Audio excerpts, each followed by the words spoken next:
16h-18h. Historiquement vôtre. Stéphane Bern. Aujourd'hui, dans Historiquement Vôtre, avec Jean-Luc Lemoyne, David Castel-Lopez et Gavin Clemente-Ruiz, on réunit de dieuses empoisonneuses. Après la marquise de Brinvilliers, Hélène Gégado, vous nous racontez, Jean-Luc, une empoisonneuse toujours vivante. Mais enfin bon, elle est à l'ombre quand même. Stéphane, aujourd'hui, je vais prendre des risques. Oui. Vous allez dire que je suis foufou, mais tant pis. Vos deux empoisonneuses ne pourront jamais vous reprocher vos portraits, alors que la femme dont je vais vous parler écoute peut-être Europe 1 en ce moment même. Et je ne suis pas à l'abri de représailles. David, est-ce que vous voulez bien goûter mon café, s'il vous plaît ? Je sais pas. Oui, aujourd'hui, je vais vous parler de la veuve noire de la Côte d'Azur. Alors, comme vous le savez, une veuve noire, c'est une araignée. Non, pas ce genre d'araignée. C'est plutôt... Ouais, là, elle en fait un peu beaucoup, quand même. Mais la veuve noire fait peur, car son venin est mortel, et qu'après l'accouplement, au lieu de s'allumer une cigarette, elle dévore son partenaire. Patricia Dagorn, elle, est accusée d'avoir empoisonné, parfois jusqu'à la mort, des messieurs d'un certain âge. Mais heureusement, elle ne les a pas mangés. Elle a préféré partir avec tout leur argent. Actuellement en prison, elle conteste les faits avec une mauvaise foi à toute épreuve, en disant « Cela ne correspond pas à la réalité, en tout cas pas à ma réalité vécue ». Donc penchons-nous sur l'histoire de Patricia. Née en 1960, elle grandit en Normandie. Sa mère est femme de chambre dans un hôtel et son père, qui travaille à l'EDF, l'emmène tous les étés dans un camping naturiste. Alors ? On n'attend pas Patrick ? Non, lui c'est Robert. Et il n'a pas de slip de bain. Mais il a raison, c'est important pour resserrer les liens de passer du temps avec ses enfants. Maintenant, ce n'était peut-être pas la bonne méthode. Et dès qu'elle a 18 ans, Patricia file à Paris. Là, elle rencontre Luc, un parapsychologue. Vous n'êtes pas du Portugal ? Ah, pas du tout. Un type un peu escroc, mais suffisamment malin pour l'encourager à faire des études de droit. Car pour contourner la loi, il vaut mieux la connaître. Ils ouvrent un cabinet de voyance, ont 2 fils, dont une ne s'occupe pas vraiment, et de gros problèmes de couple. Il dit qu'elle est baratineuse, imbue de sa personne, qu'elle gruge le fisc et fait de la magie noire. En même temps, il est alcoolique, violent et se dit expert en télépathie, donc pas forcément très fiable. En 1990, Patricia, qui n'aime pas chercher du travail, décide de s'occuper de sa mère qui est malade. Elle lui administre un traitement à base de Ricard et de whisky. La pauvre finira aussi imbibée qu'un baba au rhum avec 3 grammes d'alcool dans le sang.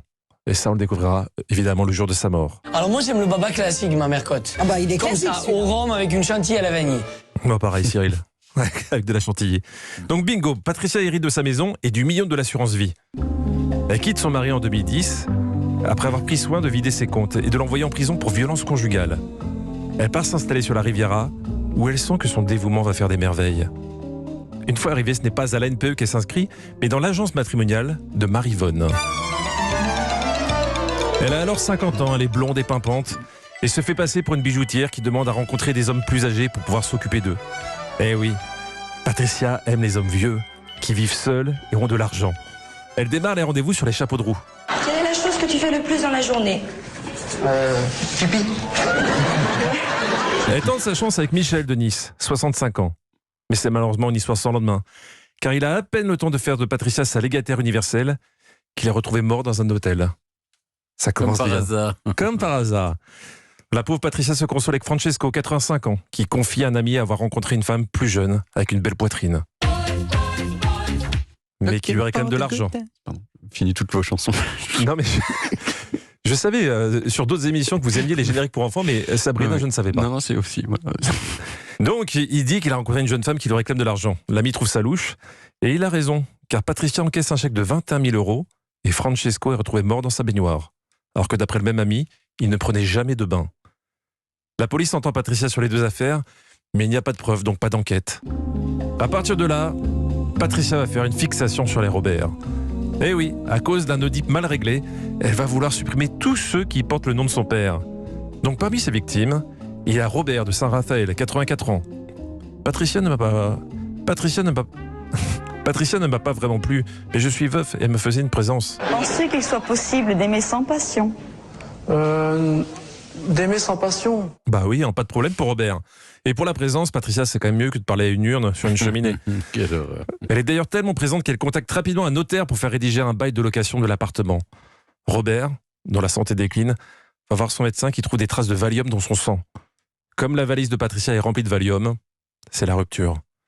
Robert de Fréjus, 91 ans, est amoureux de Patricia qui rapidement contacte son notaire pour devenir son héritière. lui aussi se sent fatigué. Et il découvre qu'elle met du Valium dans ses verres de peppermint.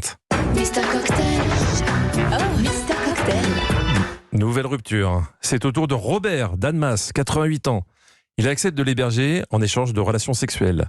Il dit « J'aurais voulu qu'elle soit ma compagne, qu'elle profite de mon argent, de ma voiture. » Ouais, mais là, Robert, c'est un peu ballot de dire des trucs pareils.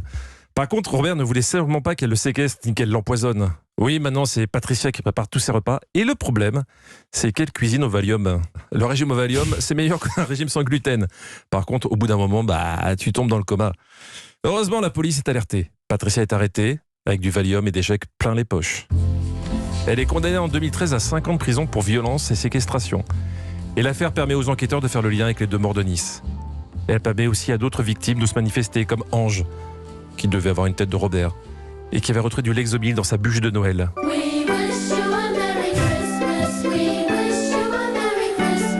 Patricia nie tout en bloc. La santé des Robert décline à cause d'elle. C'est quand même pas de sa faute si à leur âge, ils ont des problèmes d'autonomie. Elle leur a mis du Lexomil dans leur café. Faux, elle ne boit jamais de café. Elle leur a extorqué de l'argent. Pas du tout, ils voulaient juste l'aider à monter sa bijouterie. À nouveau jugée en 2018, elle est condamnée à 22 ans de prison pour assassinat et empoisonnement. Et leur sentence est irrévocable. Pas vraiment, car comme elle s'estime victime d'une erreur judiciaire, elle est rejugée en appel en 2019. Elle est acquittée des meurtres faute de preuves. Elle finit avec 14 ans pour administration de produits nuisibles à 2 personnes vulnérables. Les Robert sont tranquilles pour un moment, mais il faut faire attention, parce que peut-être qu'en sortant, elle fera une fixette sur un autre prénom. Est-ce que vous saviez que le 2e prénom de son père, c'était Stéphane? Faites attention quand même. Il n'y a pas de risque que j'aille me balader sur la Côte d'Azur. Oh, elle viendra vous chercher. Merci beaucoup Jean-Luc. Europe 1. Historiquement vôtre.